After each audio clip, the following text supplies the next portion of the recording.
Salut, je suis Despiello, je fais des vidéos sur YouTube sur la Formule 1 et de temps en temps j'essaie de faire un peu de sim racing, donc le penchant virtuel avec un volant, des pédales, etc. Interneteur.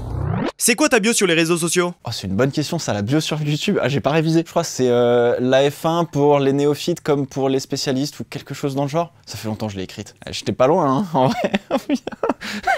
D'où ça vient ton pseudo Despiello? Despiello parce que mon surnom c'est plutôt Pierrot, parce que je m'appelle Pierre-Olivier. Et en fait j'ai un cousin qui m'a un peu surnommé Pierrot, Piello, Despiello, voilà. Et en fait c'est un peu venu comme ça. J'ai pensé très longtemps à essayer de trouver un nom de chaîne YouTube. Je suis resté avec Despiello.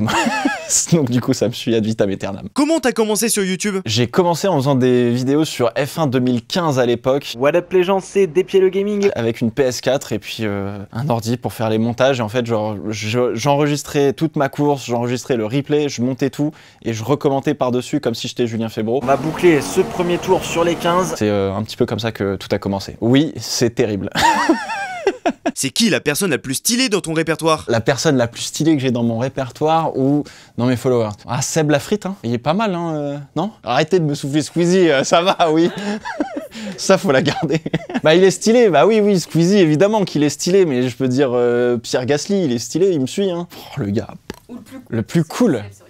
En vrai, c'est dur. Mon papa, ma maman. Quelle est ta vidéo qui t'a fait percer sur YouTube? Bah, en fait, ça va être toutes les vidéos où j'ai commencé à délaisser un petit peu le jeu vidéo pour justement commencer à parler un peu plus de sport automobile, de Formule 1, etc. Et c'était pile poil au moment où la première saison de Drive to Survive est sortie. En effet, les Pirelli doivent probablement être les pneus qui se dégradent et s'usent le plus dans le sport automobile de nos jours. C'était pas du tout calculé pour le coup et je pense que personne n'avait idée à quel point ça allait démocratiser le sport. Et ça a été toute cette vibe où ça a été finalement une espèce de méga tube de Brice de Nice pour surfer sur la vague. Et je pense que ça a été plusieurs vidéos qui m'ont fait connaître à ce moment-là parce que bah en fait on n'était pas beaucoup de créateurs de contenu à l'époque à faire des vidéos sur la F1. Quelle est ta vidéo préférée de ta chaîne? Ah, c'est dur, il y en a plein. Si je devais en choisir une à date, je pense que ce serait probablement le documentaire qu'on a fait sur le GP Explorer 2 parce que c'est la première fois qu'on fait un si gros projet vidéo entre guillemets. Ça serait quoi ta vidéo de rêve? Il doit y avoir des trucs de fou où on révèle tout sur une écurie de F1 ou ce genre de choses, des trucs trop confidentiels pour vraiment comprendre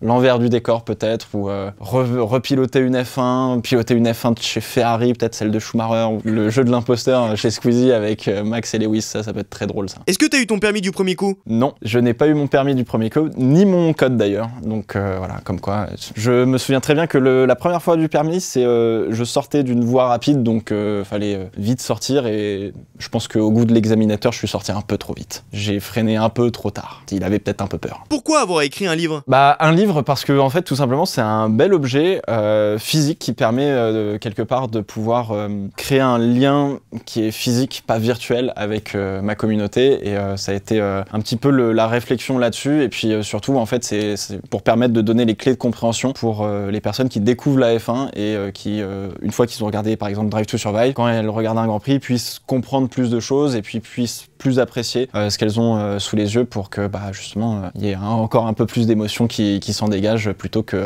je comprends pas pourquoi il a dépassé comme ça c'est autorisé, pas autorisé, machin. C'est essayer de combler toutes ces lacunes là et puis de faire en sorte que ouais derrière on kiffe simplement à regarder la F1. C'est quoi le plus difficile? Écrire un livre ou gagner le GP Explorer? Plus dur d'écrire un livre je pense, pour être tout à fait honnête.